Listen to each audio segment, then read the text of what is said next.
Hey everybody, welcome back to Choosers of the Slain, episode Ew. 15. Today we are going to do just a quick little discussion on piety and pain and a little bit of a snafu with that, as well as giving me an opportunity to absolutely gush over the new Drukhari book. And then we're going to hop right into talking about tournament prep, and specifically this time we're going to be talking about kind of the logistics behind that, what to expect, what you might not think about going into it, what you really do want to be thinking about going into it, and just some kind of useful tips and tricks, and maybe a few hints as to what you're gonna want to watch out for in terms of not necessarily the games themselves, but the things that can trip you up outside the game. Yep. Yeah, because like any conflict, the person who wants it more is usually the one who's got an advantage, and in anything that kind of takes you out of that headspace or gets you flustered or frustrated can certainly not just impact your experience as far as your enjoyment, but it can also impact your experience as far as your performance. Yep. And so we definitely wanted to kind of touch on those things, and kind of shout out to one of our more active Discord users. We got a gentleman named Nastrin. You may have heard that name before. He on Discord specifically requested that we talk about tournament prep because he's going to be joining us at the Death or Glory Motor City Mayhem tournament now, and it'll be his first tournament experience outside of our local store. So he just kind of asked us, like, hey, can you kind of give me a heads up? What should I expect? And we're like, that sounds like a great idea for an episode. So at a certain point we may just have to give him like an executive producer credit here. Don't give him any ideas. Definitely throwing ideas our way. But that's a good example of, join us on Discord, man. You can tell us what you need, and we'll definitely, we're there, we're talking to people every day. So yep. So let's get into this piety and pain and Drukhari Codex. So speaking of flustered and frustrated, you have a gripe with the Palatine. I do. So folks who are on our Discord, or this is not going to be new news to you, but there's a little bit of a snafu, just kind of like with the special edition Canonist that was in the Army box they released early when the 8th edition Sisters Codex launched, where the model is not exactly what the data sheet says. So we have a data sheet in Piety and Pain that says that her options are: she starts with a plasma pistol, power sword, bolt pistol, and you can trade the bolt pistol for a Rosarius. Except the model is power sword, Rosarius, and then a choice between a plasma pistol and a bolt pistol. So it's an interesting little discrepancy there. I mean, Games Workshop, they're human, they make mistakes, but it's kind of interesting that it's the second time in so many years that it happened to the sisters. Additionally, because the Palatine is the only model in Piety and Pain that is a new model to the game, none of the paperwork has any points values for anything because everything is already in a codex, right?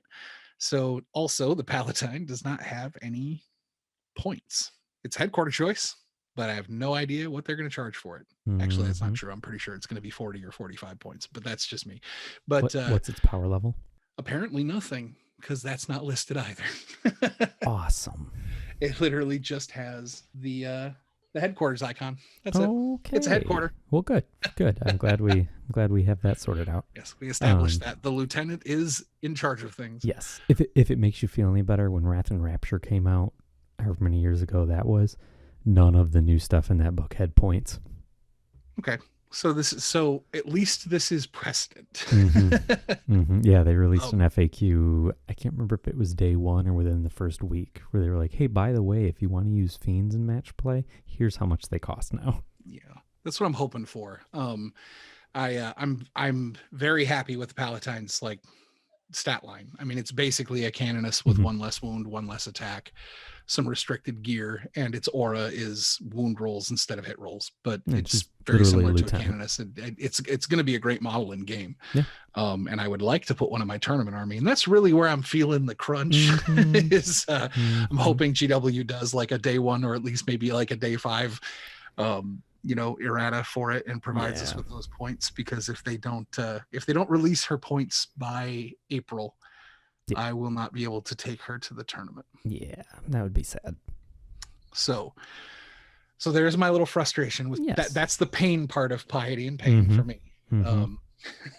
But so let's switch it over to more positive stuff. With the actual Drukhari Codex out and in people's hands at this point. Yeah. Any big surprises for you, or any standout things that you're excited about that weren't in the teasers? That weren't in the teasers, yes. Yeah, absolutely. things that you that came to your attention once the actual like rules hit that you're just like absolutely in love with. Yes. Couple pretty sizable ones. First one being Raiders going up to toughness 6 like Ravagers. Nice. Doesn't seem like much, but that's a big shift, especially with the way chain snares work now. That plus them having power from pain in close combat, you have a little bit more survivability, and it's not as unusual to charge your boat into a unit alongside whatever was in it. I'm kind of bummed I don't have the model currently, but the updates to Drazar are unbelievable. He is an absolute monster that just gets more monstrous if you're trying to put him up against a character. But even on his own, he's just brutal. There's a reason he's the most expensive HQ in the Codex. That's for sure. He's a solid Danish. Oh my gosh, yeah. He's almost, in fact, he's more than twice as much as a succubus and worth every point, no doubt. That's awesome. So the other big standout that you see right away, I think, is Hellions going up to toughness 4 and 2 wounds. That takes a generally not very good unit that a lot of people kind of dismissed, and even people who had a lot of them or wound up getting rid of them because of the what was that, Gangs of Komara, the box that had 10 Hellions and 6 Reavers. Like, keep the Reaver jet bikes. Who wants the Hellions? Because they're not very good. But now giving them that extra wound, giving them that extra toughness, the fact that it's so easy to get them to strength 5 attacks just with combat drugs. And if you go Cult of the Cursed Blade, you've got Hellions flying in with a bunch of attacks at strength 6, flat 2 damage. I mean, it's just, they go from being why would you take them when you could take jet bikes, to like, there's the purpose is different, and they are both worth taking for sure. Yeah. And on top of that, the stratagem that lets you, if you have a unit of jet bikes and a unit of Hellions within, I think it's 12 inches in line of sight of each other, you pop a stratagem. It's like aerial rivalry or something like that. I don't remember what it's called. But it basically is the Hellions and the Reavers decide that they need to one-up each other. So you're re-rolling all your hit rolls for that fight phase. Oh, nice. Yeah. And I think you also hit the kind of nail on the head earlier. You said that they fly in with that damage, and that's a big thing. Like for a unit with the fly keyword to get a boost, that's beneficial to any army. Yeah, for sure. Just especially 9th edition being all about board control and the terrain rules, especially the way tournaments view, tournaments like the WTC that has very, very terrain choked tables. Yeah. The fly keyword is definitely a potent ability, and so any codex getting a boost to one of their flying units is welcome. Yeah. Yeah. Absolutely. By their players. Right. Yeah. I mean, it's there is so much in the new book that is just to love. It is not easy to pick one thing and go, yeah, that's not good. Like, it's pretty bad. The struggle there is that almost anything you can pick out of that book, you can go, unit wise at least, you can go, yeah, there's a place for this. If you have room for it, if you make a place for it, there's a place for it. Absolutely. That's awesome. The only things that probably didn't get the kind of glow up that they really the rest of the book got, I guess. Beasts are for the most part kind of meh.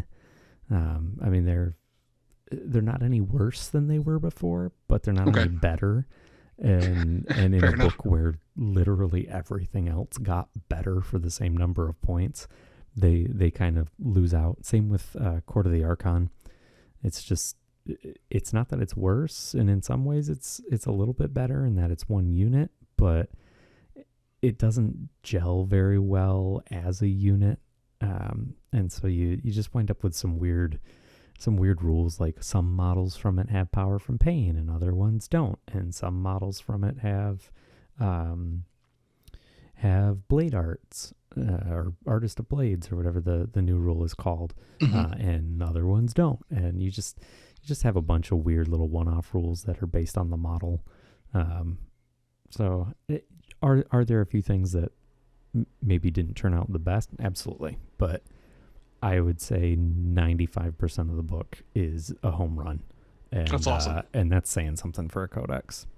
Yeah, no, sure. that's definitely something I think every faction wishes that it could say. Yeah. So yeah. So that's awesome. Well, thank you for bringing some positivity to my my gripe about the precedent for points and Yes. screwing up sisters' characters. Absolutely. Listen, they might have screwed up sisters' characters, but Dark Eldar are looking great. So yeah, there we go. The important thing happened. Yeah, that's fair. That's fair.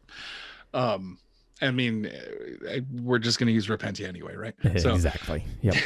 Right. If you have a Repentia superior, you're already re-rolling your wound rolls of 1 for your Repentia, and that's the only unit in your army, right? Exactly.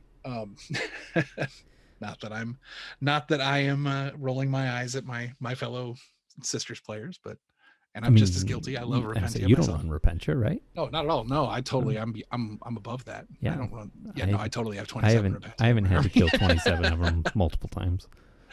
Yeah, I have 27 GW Repentia and a unit of alternate sculpt Repentia, just in case, in case a unit gets lost. Yeah. So I'm totally talking out of both sides of my mouth there. Yep. But so speaking of tournament armies, bristling with penitent eviscerators. Yeah. So let's talk tournament prep. So there is so much that goes into attending one of these events that, beyond deciding on your list and practicing, which is a huge piece, actually getting practice games in under as similar conditions as you can. Like the event that we're going to, Motor City Mayhem, was kind enough to post not only like the event packet with the missions and stuff, but also like example tables and things like that. So utilizing those resources, because tournaments are a different, even if you have a very competitive local meta, tournaments are a different beast. Everybody's going in a different headspace. You're going to be playing against, theoretically playing against factions that you don't normally get to face. New opponents, new ways of viewing things. So there's just a lot that goes into it. So getting in those practice games is very, very important.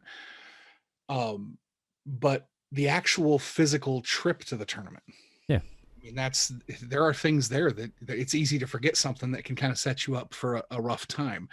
So we wanted to just kind of go over kind of what to expect, and what kind of things to kind of prepare yourself just to be able to, I mean, it's an endurance thing to be able to just stay in one place for a whole day, cranking out 3 games of 40K. I mean, that's 9 hours of standing plus moving, and it's like working a day at a job. You're kind of half bent over the table, moving things around, trying to do things fast, keep your mind sharp. I mean, it's work. Hopefully it'll be fun too. So here's kind of some things that we wanted to kind of just prep you for. And I'll start with transport. Getting your army there. A lot of us use foam to store miniatures or use cases, or occasionally we have to do the the dreaded box top from from our last big army purchase. Everybody has their ways of moving their stuff around. But as somebody who I store most of my miniatures in foam at home, my foam storage trays are designed around the idea of a collection. They're designed to like efficiently store 4,000 points of army X, Y, or Z. And when I finally settle on my tournament list, it might be 20 to 40% of several different trays. Do I necessarily want to invest in a whole new set of trays just for my tournament army? I suppose I could, but that kind of seems cost ineffective, because once you move them into those foam trays, you're looking at, you've got gaps that have already been pluck foamed for your other stuff, or laser cut if you use battle foam. Right. So one of the things I did was I built the type of tray that Duncan Rhodes talks about on his channel, where you buy just like a simple like Sterilite plastic box, or the company that I used was a Really Useful box, and put the magnet sheets in the bottom, put magnets under my bases so that I have these kind of temporary transport trays. Something like that, something where you're not only protecting your miniatures, but you're also keeping your mind to, I don't want to take things that I don't need. Like, you don't want to have to lug, 2 foam trays of tanks that are not in your list around the gaming hall with you, because not only do you have to physically move it, you also have to store it during the game. And so if you have this big, battle foam bag with you that's got your whole collection in it, are you going to stick it under the table? Are you going to accidentally kick it while you're playing? It's just, having some type of transport solution that's narrowed down to your army. That would be tip number 1. Take the time to figure out how you're going to get your army there safely and it as compact a space as you can. And we can definitely, I don't mind plugging his channel at all. Not that he needs our advertising, but we can definitely put a link to Duncan's tutorial in our description, because he does a really good job of explaining a super cheap way of making transport for miniatures. So that would be, that's the first thing I want to throw on the table, is get your army there as efficiently and safely as possible. Don't be afraid to make a tournament case instead of carrying your whole collection with you. Yep, absolutely. Transport's a big thing. It's funny you mentioned the battle foam bag. I feel like that was a jab at my pack 1520 that I lug around.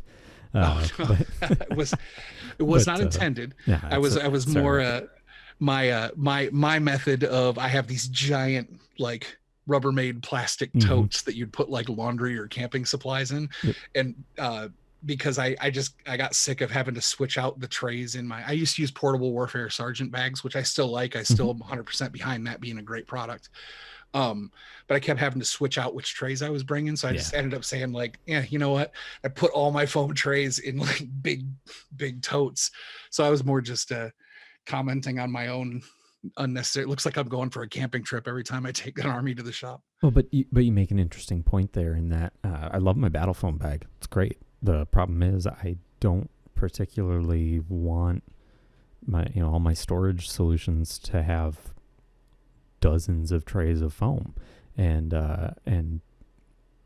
as I'm primarily a 40K and to an extent Age of Sigmar player, most of my models are Games Workshop, and Games Workshop continues to put out phenomenal models that are also in all sorts of extravagant poses and sometimes absolutely massive, and have lots of little skinny fiddly bits that if you lean them on them, they might start to bend. And it becomes much more of an issue where you can't just say, look, my tactical Marines all fit in this same rectangle.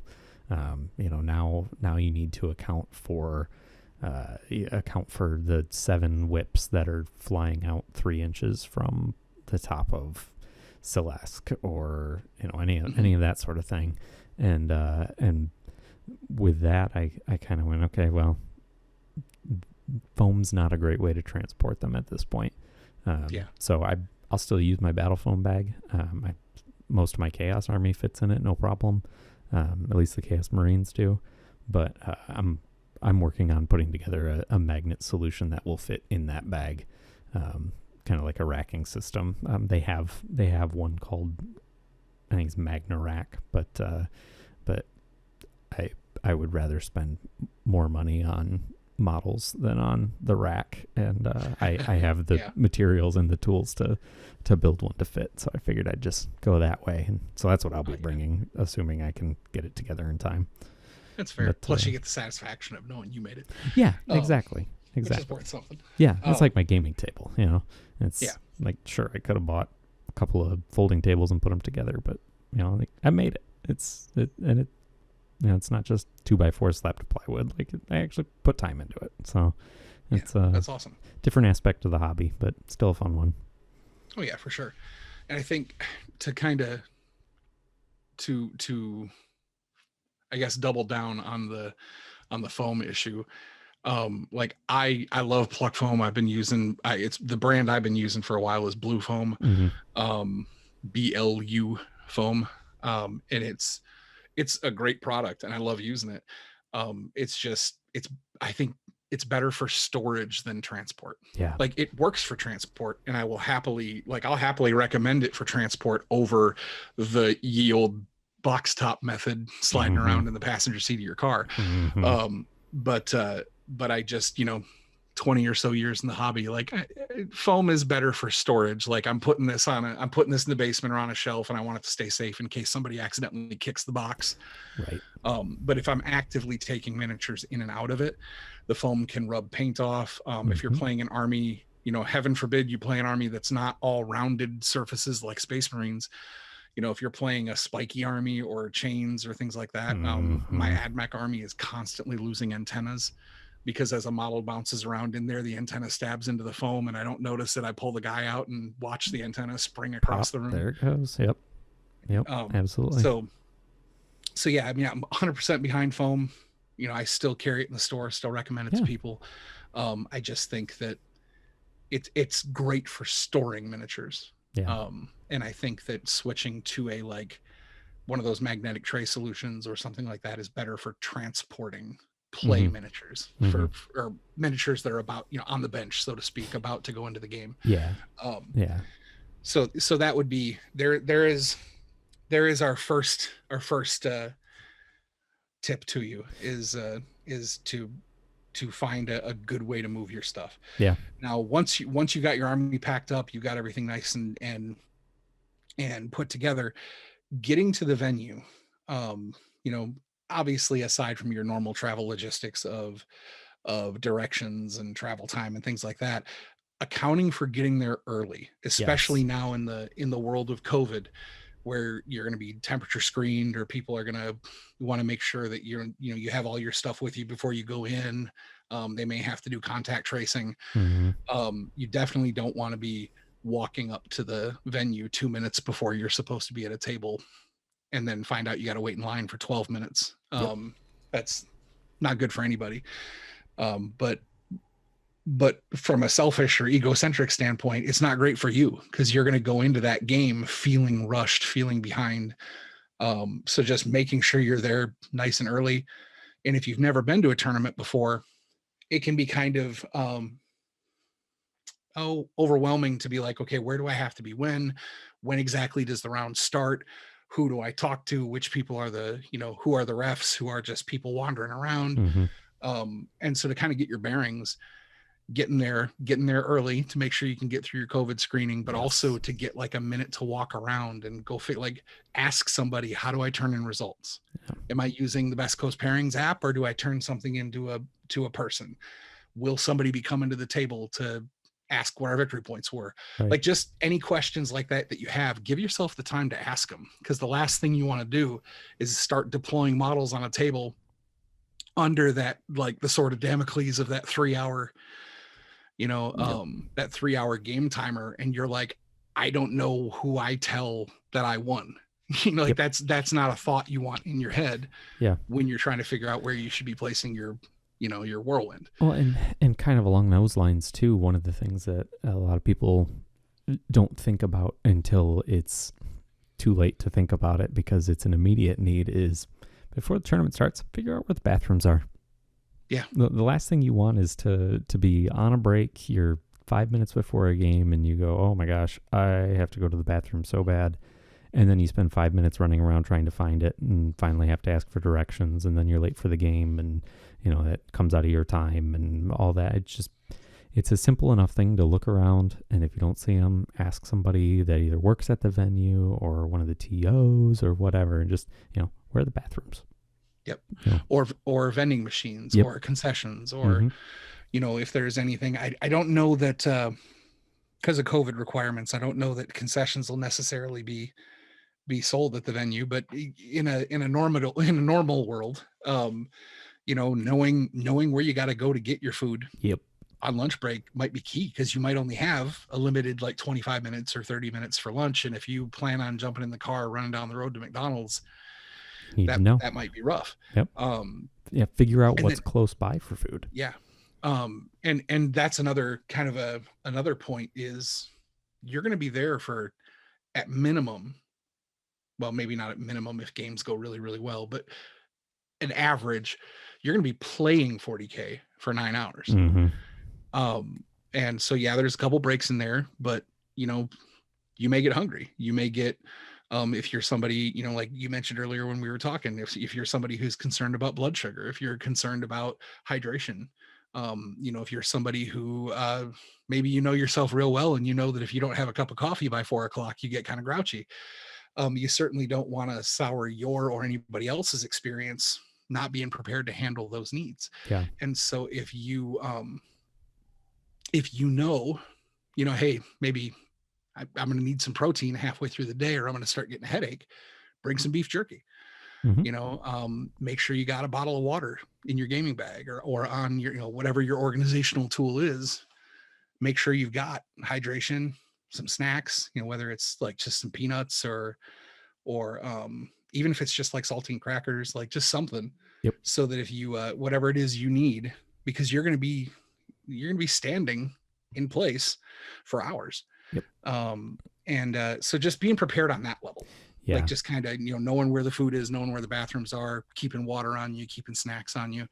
Obviously whatever the venue is may have various guidelines, or there may be COVID restrictions that you have to be mindful of, but those are little things that you can do to make sure that your physical experience doesn't get in the way of your games. Yeah. And you mentioned hydration. That's a big one when it contributes to kind of your headspace. A lot of people don't really think about it, but even just being a little bit dehydrated can really start to mess with your mental faculties. You scientifically speaking, you just cannot think as clearly when you're even moderately dehydrated. It does stuff to your brain that is going to make it tough to get through it. So even if you don't think you're all that thirsty, drink some water. Just keep up on water intake, because it's as I have frequently been told, by the time you're thirsty, you're too late. Your body doesn't tell you you're thirsty until you're dehydrated. So just don't let it get there. And if that means you have to take an extra bathroom break or two, you know what? Hey, it's better than getting halfway through a game going, man, I've got a headache and my mouth's dry, and what was I going to do here? I need to, I forgot this psychic power, and just head it off. Drink some water. And along those lines, get sleep the night before. Don't be up until 4 o'clock in the morning, painting your last couple models. Painting or hanging out with people or whatever. I get it. You're there to have fun. It's all that, but sleep deprivation is a serious thing. I mean, it messes with your ability to process.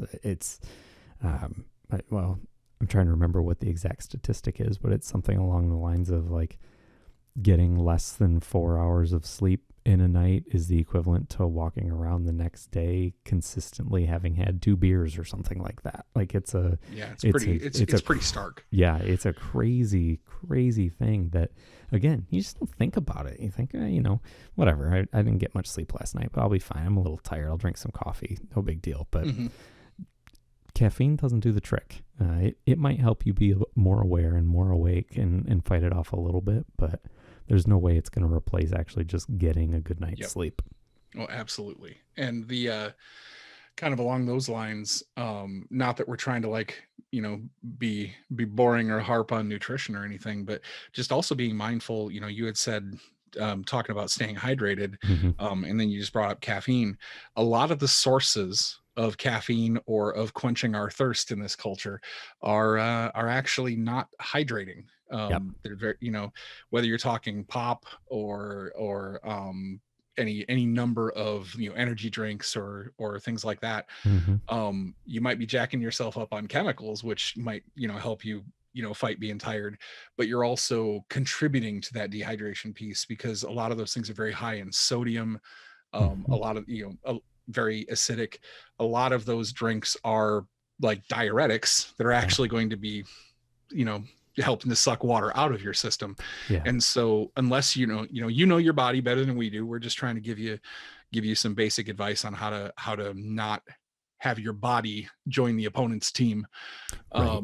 Right. But if you know that Gatorade is helpful for you halfway through the day, cool, use Gatorade. But if you're not somebody who knows your own nutrition well enough, just stick to water. Just stick to water. It's never going to hurt. Yeah, because we all need it. And a lot of the other stuff, no matter how good it tastes, no matter how this is just what I do, Mm-hmm. well, you're pumping extra salt into your body on a day when you're going to be standing there with your back bent over that table. And that's another piece I want Yeah. to, especially for those of us who play like infantry heavy armies, Mm-hmm. or if you happen to be an orc player, Tyranid player, you're playing like a horde army. Yeah. Know that a whole day of 40K means a whole day of leaning over something, moving your arms out in a way that's putting more leverage on your lower back. So don't be afraid to actually get up and stretch that morning. Yeah. Whether you're staying in a hotel or whether you're driving from home. If you do drive, stretch when you get out of the car. Mm-hmm. If you're staying at the hotel, wake up, get ready and stretch, because that 5 minutes ahead of time, just getting a little bit limbered up, will pay you hours later. Yeah. Yeah. Do it while you're in the shower. Yeah. I mean, that's the best as time much to do as it. these models are very small, very very little things. It's not about supporting the weight of the miniatures you're moving around. It's about supporting the weight of your arms. Mm-hmm. Your arms are not little plastic things, and you're bent over that table, man. It adds up. Yeah. It just hold your arms out to your side. See how long you can do it before you start to get tired. Yep. It's probably not very long. Yeah, and it's just it's just the nature of the beast. Mm-hmm. You're gonna, like I said earlier, you're gonna be there for hours and hours and hours, and the game is a blast. But we want you to, say you do well and you end up actually like contending for a position on the second day of the event. Mm-hmm. You definitely want to be able to bend over the table and move your orcs on the second day. Uh-huh. so take care of yourself, man. Just stay hydrated, stay rested, and stretch. Yeah. So we can move on, because I can at least speak for myself, getting a little preachy because I care about you, but that I can't stress enough, like, take care of your body going into it, because even though you're not going to be moving cement blocks, you are going to be standing for a long time, Mm-hmm. bent in weird positions, and you have to think all day. Yeah. And a lot of people discount the amount of energy that gets spent when you are concentrating heavily for long periods of time. But Yep. Anyone who's stayed up through a night cramming for a test, or has a book that they really want to read, or any variety of other things, knows that even though you're just sitting there and thinking, that amount of focus takes a lot of energy. And while your muscles might not be using it, your brain is. Yep. And the that's just the key thing. Mm-hmm. Just take care of yourself. Make sure at the end of the day, make sure you have a good time. Yeah. And if you go there, you're physically miserable, you're tired, you're exhausted, and then you spend weeks after the event kicking yourself because you didn't do as well as you knew you could because you didn't sleep the night before. Just that's all we're saying. Just take care of yourself. That is a big thing that I think often gets forgotten. Yep. Because you're worried about, did I get my practice games? How's my list doing? What's the meta like? What's the new codex? What do I got to worry about this? But it's really easy to forget Did you sleep last night? Mm-hmm. So And we'll move on from that point, because we're starting to sound like your parents, and we're not trying to do that. right, right. But the the next thing Mm-hmm. to kind of help to help you during the day is organization. So I'm gonna let Yes. you. I talked a lot during this, so I'm gonna let you go, Nate. Yeah. So the the trick is not only knowing that you have your models, but knowing that you have everything else that you need to play a game. You have a tape measure, you have your dice, you have copies of your army list. If the tournament requires paper copies, and I'm gonna put a caveat on that I would recommend just always having paper copies. You never know if your phone's gonna die because there's nowhere to charge it, or any variety of things that can go wrong. Bring a paper copy for yourself. Bring a paper copy for the tournament organizers. Bring a copy for every game you're going to have to play, because it's a lot easier to have an opponent go, "Hey, what does this do?" And rather than explaining it to him, just handing him a copy and go, "You can keep that. I don't need it back. You can look at it through the rest of the game if you want." That sort of thing is going to go a long way in just helping you not have to stress about the little stuff like, is my opponent need to borrow my army list? Did I lose my army list? Oh gosh, my phone's at 6% battery. I need to find an outlet. Oh, the nearest one is halfway across the venue because it's on a wall and I'm in the middle. That sort of stuff. You want to just have that taken care of in advance. Just be prepared for that. And same goes for, if you have data cards, if you have a bunch of abilities that you're constantly reassigning or constantly throwing out. Whether it's Drukari with combat drugs, or if it's, if you're using something like Canticles of the Omnissiah with Admech, or Sacred Rites with Sisters, or anything like that, just or a chaplain's powers. Yeah, exactly. Just have a reference. Have something, if it's a psychic power that you're going to use regularly, and you don't have the data cards, or you don't want to use them, just have something so okay, this power is on this unit. It's easier for you to remember it then. You're less likely to come back 2 phases later and go, "Oh, I forgot I had a 6-up shrug." All of that serves to remind you better. You have that visual indicator, but it also lets your opponent know, hey, there's something special going on with this. It's kind of like a little sign saying, "Ask me if you have questions." Yeah, absolutely. And that's a big thing. It's just being organized is not only good for you and good for you to be time efficient and good for you to reduce your stress, but it's also good for your opponent, because playing against somebody who has their stuff straight, who isn't digging around halfway into the game because, oh right, I forgot where my book is, I forgot where my data cards are, I can't find my tape measure, whatever. Like it's one of those things that everyone's going to have a better experience if you're ready to play, and if you're ready to play an entire game without having to stop and go find stuff and look stuff up. So reference sheets, tokens, cards, anything you can do to make it easier for you to not have to waste time in the middle of the game going to look stuff up, or going to stop and think and go, okay, who has this, who has this buff, who has that buff? I'm playing craft worlds. Who's doomed? Who's guided? Who's fortuned? Not having to think through all that and try and remember it, and instead just being able to look at the game, look at the board, and say, okay, this, and this unit's got that. This is where my wounds are. Great, I can take my turn. I know what's going on. Yep. It makes a huge difference. The other thing too is it's not just about the actual gameplay. You have limited time in each round, and there's not necessarily a lot of time between rounds. And so as much the expediency of time is as much about being able to efficiently play your game as it is about being able to set up and tear down quickly. Yes, absolutely. And so so say you are using data cards. If you're going to use these 10 cards every game, and you might use these 5 cards, and then the rest of them are just there for reference, separate them. Yep. Only get out the 10 you're going to use, and keep the rest of them. Like if you've got like a card box or whatever, the 5 that you might use, move to the top and then just set them aside. You don't need to set your whole deck of data cards on the table and then every time thumb through your entire deck to find a stratagem that you need. Like take the time to separate out, like, I know I will use these. Yep. Another thing I've seen players do, this is something that my partner does. She will separate her cards into the phases in which they're used.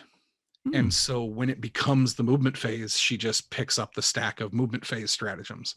When it becomes the shooting phase, she sets those down and picks up the stack of shooting phase stratagems, so that even if she's got all of the stratagems for the army for the shooting phase, it's still only like 7 cards. Right. And that also helps her remember like what's going on at that time. Everybody's organizational style is going to be different. How you put your stuff together has got to work for you. But just little things like that, if you're never going to use half of your data cards, don't even get them out, because then you can't lose them and you don't have to gather them all up after the game. Right. If you run the less risk of knocking the deck off the table and then having to stop the game for a minute and a half while you play 52 pickup. Just little things like that. Yeah. And I mean, and speaking of picking up after the game, when you're done with the game, do a sweep of the table, do a sweep of the area. The last thing you want to do is get to your next game and go, oh, I'm missing one of my intercessors. I'm missing 2 orc boys. Where are my 2 psychic power cards that I need? And realize that you probably left them at the other table and hopefully they're still there.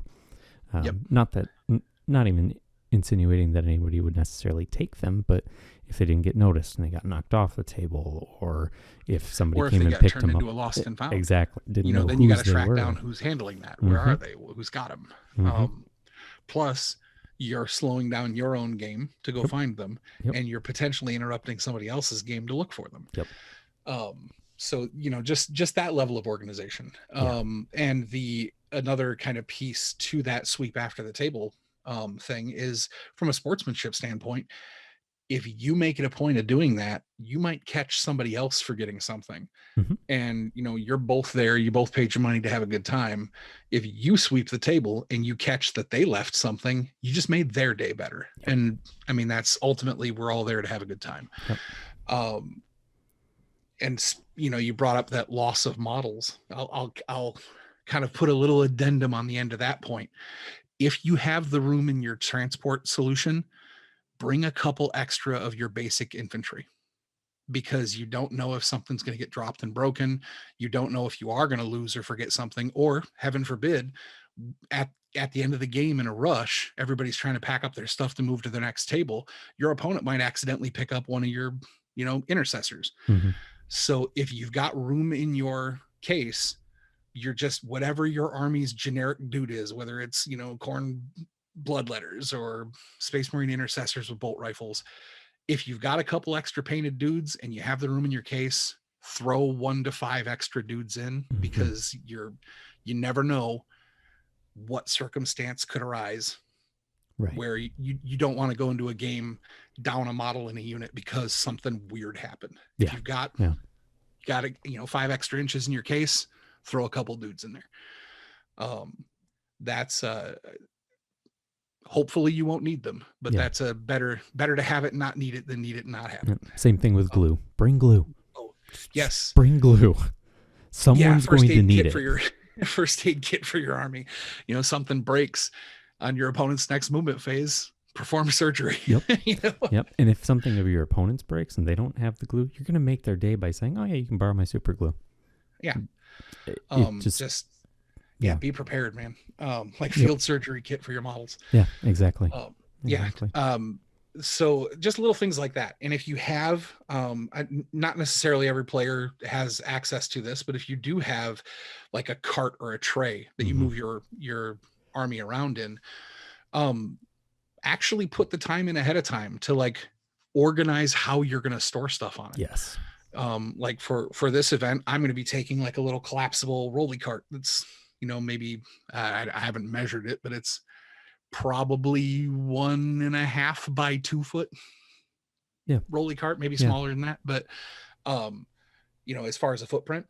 And I'm going to be planning ahead of time, like, okay, this top tray of it is where I'm going to put my deep strike units, where I'm going to put my dice, where I'm going to put my tape measure, a drink, maybe, because maybe if you do have a drink, the tables may not have a place for you to put it without setting it on the mat. And that's just not a polite thing to do. Yeah. You don't want to spill on the table. So kind of just doing that mental prep of like, while I'm playing, this is where my data cards are going to go. This is where my dice are going. This is where my tape measure goes. So that when you roll up to a table, you can introduce yourself to your opponent, give them your army list, get their army list, pick your secondaries, and roll. Yep. You don't want to pack everything back into their foam and then seal up your bag and zip everything up and then pack your books into your satchel and collect all of your dice up. And that just little things, like whether you get a dice rolling cup and just throw your dice in it and set it on your tray, or whether you scoop them back into your dice bag and seal it up, just be mindful of how you're physically moving from one table to another, because you might only get 4 minutes to do it. Right. Exactly. Thankfully, that won't be an issue for us at our upcoming event. But if I remember correctly, the breaks are like half an hour. But I think there's might be 15 minutes. Yeah, I think it's 15. It might be 15 minutes. But there's a little bit of a gap. Regardless. A lot of times that's not the case. It's especially places where they're trying to fit a full tournament in one day, and they expect to have a finals game on top of maybe 3 matches or whatever winds up being the format. A lot of times you get 5 minutes to go between, just enough time for them to announce pairings. So it's definitely something to be cognizant of. Well, and that's not to beat a dead squig with it, but the magnet tray idea that we talked about earlier, that's another benefit of that in the teardown of a game. If you are not having to like articulate all of your models back into foam trays, you're going to save time. Yep, absolutely. Now, another thing you can do to save time is, if you do have foam trays, or even if you don't, throughout the game, when things are removed as casualties, if you have the time, put them right back in your storage. Don't set your casualties off to the side and then pick everything up at the end of the game. A good morale, and this is a 40K specific thing, but a good way to measure morale is to kind of like have little death piles for that turn, for that unit, so that you have a marker of how many casualties were lost. But at the end of that turn, after the morale phase, put them away. Because that way you're benefiting mechanically from having a reminder for your morale checks. But you just don't want to be putting 2,000 points of models away while you're feeling rushed to get to your next table, or rushed to go get food so that you can eat before you have to get to your next table. Right. And it reduces clutter, and it reduces the chance that something's going to happen to your models that you worked hard on. Somebody walks by with their bag and accidentally bumps the edge of the table, and 5 of your guys fall off and lose their arms and their paint jobs are ruined. Like, just if they're away somewhere safe, you don't have to worry about them. Yep. Well, and that too, I mentioned I'm bringing that little rolly cart. From one venue to the next, you don't know how much storage space you're going to have on the table. Right. And so being prepared, whether it is, if you've got like the magnet trays and you can just set them on the floor safely, or if they stack or whatever, knowing how you're storing your stuff while you play is going to be immensely helpful, because you could walk up to a table and there might be 6 inches of, here's enough room for your tape measure, your dice bag, and maybe a drink. Play some 40K. So just being prepared for that. Those are all little things that you might not have, if you've never been to a tournament before, you may not be aware of to just help yourself, like to take that stress off, because you want to be able to focus on your games. And if you're worried about, there's a lot of traffic walking by this table and I'm worried that somebody's going to knock over my stuff, or if you're worried about where do I put my this, that, or the other, every calorie burned in your brain worrying about that stuff is a calorie you cannot spend on when you use tear them down to use your Repentia to kill the enemy. Right. Exactly. And we've talked a lot about not only physically taking care of yourself, but also kind of the best way to keep yourself in a headspace where you are playing to the best of your ability. And I think kind of along those lines, if you're not used to tournament games, or if you are used to a tournament format and competitive games, and you know that that frustration is a thing for you, one of the biggest things you can just frankly try and account for early on, and try and be better about, don't tilt. Don't when you're halfway through a game and things start going poorly, find a way to fight that urge to just get salty about it, and all of a sudden you're just throwing dice. Oh, whatever, these guys die. I'm just gonna throw these shots at this thing. It is one of the most surefire ways to take a game that maybe you still had a chance of winning and lose it. Yeah. Well, and also, even if like the next break you take a breather and you get yourself back together, in the next game, you might spend brain power stressing about how you had your last game, so putting that prep work into just like, figure something out. If you need to bring a stress ball, or if you need to, maybe you're somebody who, if you chew on a pen or a pretzel or something. I mean, obviously masks are in the life and times of COVID, masks are going to make oral fixation a little bit hard to deal with. But if you've got some type of coping skill that you can use that helps keep you calm, don't be afraid to use it. You spent money to go to this event. Have a good time. Yeah. The other side of that too is, have a good time, because people who are having a good time are more fun to play with, and typically do better. Exactly. And nobody wants to get to round 3 at the end of a long day and be across from the guy who's mad because his last 4 2+ armor saves were all ones, and so the dice hate him, and he's just, everything's dumb, and I'm going to lose anyway, and I'm angry about this, I'm frustrated about this. It colors your games poorly. It takes more energy for the person who is frustrated, and it's a big detriment to everybody involved. So keep yourself in a good mental headspace, and if that's something you struggle with, try and prepare for that. Yep, absolutely. Other little preparation things you can do. If you know about yourself that you're easily distracted, or that you have trouble keeping yourself, like your nose out of your phone, bring the actual physical codex. If you're somebody who prefers things in electronic format, totally get that. Not telling you that you're wrong. I know lots of people who just want to, be able to download the digital book and use it on their tablet. Yeah. But if you're going into the tournament where that there's a time constraint, if you're somebody who can't not check your Facebook messages, or who, like, maybe you're a pretty social person and your phone's constantly blowing up with notifications, if that stuff's going on, know ahead of time, I got to stay focused for 3-hour blocks of time, and I know that I struggle with that. It might be worth the $40 investment to pick up the hard copy of the codex just for tournament play. For all your games at home, whatever, put it on the shelf, put it in the bathroom as a bathroom read when you're stuck in there, or whatever you got to do. But at the tournament, if you know that your phone's a distraction, don't use your phone for your army list. Just it's a little thing that you can do sportsmanship wise for your opponent, so that they're not constantly like, 3 armor saves, on your saves, what are you doing? But also for yourself, if you're getting text messages from your buddy about whether or not you guys are going to watch, the Zack Snyder cut of Justice League tomorrow, you're not thinking about, your Repentia and their tear it down, which is the only thing you should be thinking about, because you bought Repentia. Right. What? I think you meant witches. I bring witches.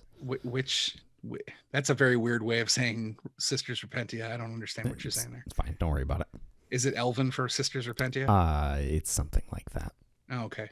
It's something. Anyway, like that. Yeah. But my point being that if you're distractible, avoid it. Just like Nate was saying, if you know that you get frustrated if the dice are flowing away from you instead of flowing to you. Yes. And that's a thing. Bring a coping skill. Mm-hmm. You know, the a lot of these tips may seem absolutely obvious. They may seem like, well, yeah, duh, eat well, sleep, don't be a jerk, have your crap together. Like they may seem obvious or they may even seem preachy, but they're super important ways to just have a good experience. And you spent money to do this. Mm-hmm. And we want you to have a good time. We hope that we face you across the table and that you're having the best game of 40K that you've had in a long time. Yeah. And as much as we're kind of harping on these things, these are all the things that we're going to try to do, and we may fail at some of them. Yeah. But it's just there's so many little things that you don't necessarily immediately think of because you're focused on, how is my list going to fit into the meta? How am I going to, I got to get within that 3-hour time limit. How am I going to make my movement phases faster? Mm-hmm. How am I going to, whatever it is, it's so easy to forget other little things that you can do. So, Yeah. did you have any other pointers that you think we should bring to people's attention? No, I mean, I think that's the big thing that sums it up pretty well. The common sense things are the things that are the easiest to forget because you generally don't think about them. And so that's just the sort of thing that you want to go into it being ready, knowing that I have all my common sense stuff, all my physical needs, all my mental needs taken care of. So that way all of my energy and all of my focus can go towards playing the best games of 40K I can play, as opposed to thinking about how I really have to pee. Yep. Trying to think if I have any other little things to say. Oh, here's one. Generally speaking, it is faster to roll massive attacks in waves than it is to throw like 40 dice and then search through them for the hits and misses. So and your mileage may vary on this because it depends on people's like acuity of vision and their like physical reflexes. But sit down sometime and try to roll 10d6, pick out your hits and misses and keep track of them 4 times for 40 attacks and see how much faster it is or isn't than throwing 40 dice and picking out the hits and misses. Those are little things that you can do. And like I said, your mileage may vary, but most people I have encountered, if they get practiced at doing things in a set wave, whether you do it in 6s or 10s, can, or just basing it on like, if it's 21 attacks, doing 3 waves of 7, however you can quickly break it down, just the amount of time it takes your eyes to search over the dice, you make less mistakes and you move faster. In my experience and in the experience of the people that I've talked to about it. Yep. Processing giant things in waves, as much fun as it is to throw 96 dice down just for the sheer shock and awe factor of, this is my orc boys. It's the orc player in you talking. But and I'm talking to you, fellow war bosses, or fellow canonesses with enough repentia to have to roll 36 dice, which should be all of you. It's a weird way to say Tyranid players. Right. As much fun as it is to throw those dice, it's a time suck. Yep. And it takes a lot to process. It's hard to keep track. You might, if the venue is loud, if you're counting out your hits and misses and then you go 27 and your opponent says how many and you've already picked up this, that, or the other, it's often quite easier to just go, here's 10, here's 10, here's 10. And then you can always take, say the first one hits 5 times, take a 5 out of that set and set it aside, roll the next 10. And if 4 of them hit, take a 4 out of that set them aside. And once you've done all the waves, there's your count right there. Yep. There's little things you can do. Like I said, you'll find your own way, but thinking of things in those terms, using movement trays. If you've got, if you've got 5-man intercessor squads that are always kind of in the same shape, then, get online or get a 3D printer, make a movement tray that's that that's that shape. Mm-hmm. And then in the game, if you need to move around it, move them off the movement tray and pick it up. Yep. But if you're just deploying them down and they're going to push forward towards an objective, you know, every second you can save is a second you get at the end of the game to earn another victory point. Yep, absolutely. Speaking of seconds to save, though, we are a lot of seconds over how long we were expecting to. So I think we should probably call it here. Watching the clock on me. Yep, I am. All right. I am. I kind of have to. That's part of the job. Yeah, that's true. That is true. I do tend to go on. So those are just some basic things to expect, or little tips and tricks that we've picked up from our years of being in Magic tournaments, 40K tournaments, or running convention games of role-playing games, whatever. Like, anything you can do to manage your time better helps. If you have other questions, or if you think you could kind of build on some of the stuff we've shared, or if you've had experiences that are counter to what we shared, jump in on Discord, let us know. A bunch of our local folks on the Discord are going to this particular event, but a lot of the people that we talk to across the internet in general are, they have events in their local areas. Everybody benefits from this. So feel free to jump on, challenge us, agree with us, add to the list. Share your wisdom. That's one of the great things about this community. That's all we're trying to do with all these podcasts, and we'd like you to join us and have that conversation too, because we want to know what you've learned so that we can be better too. So absolutely. As I said, I can go on, so I'll get off my soapbox, but because I'm also getting the evil eye from Nate, because he's like, I said we're done, and you're still talking. I'm not giving you any evil eyes. Well, anyway, this is Lucas, and this is Nate. And y'all have a good one. Stay safe out there. We'll see you next time, where we're actually going to talk about the prep of lists and tactics. And we're going to try to get a guest speaker to join us for that discussion, but we'll see. Yep, we can help. Stay safe, everybody. See you.